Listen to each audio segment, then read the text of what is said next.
Skuadra Vllaznis nuk po kalon një moment të qetë në kampionat, pasi ekipi i drejtuar nga Edi Martini brenda një jave humbi mundësinë për të luajtur në finalen e Kopës së Shqipërisë, e me pasur poshtë dhe nga Elbasani, duke i dorëzuar kreun e renditjes së superiores. Megjithatë, në këtë moment vështirësie për të treguar mbështetje ndaj ekipit që po përballet me kritika të shumta, kanë menduar ultrasit e kësaj skuadre. Vllaznit Ultras janë organizuar dhe kanë zbarkuar në tribunet e stadiumit Loro Buriçi, ku Vllaznia po kryente një seancë stërvitore në përgatitje të ndeshjes kundër Bylesit të kësaj fundjave.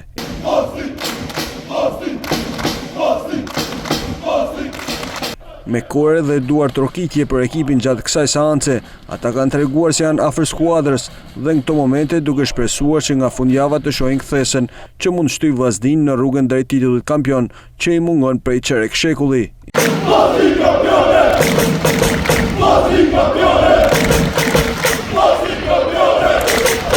Edhe lojtarët me trajnerin Edi Martini i falenderuan duke ndaluar për disa momente stërvitjen dhe duke duar trokitur edhe ata mbështetësit e tyre për këtë gjest të veçantë.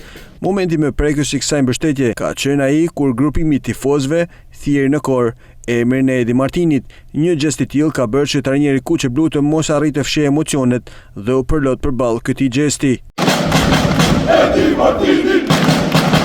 Edi Martini!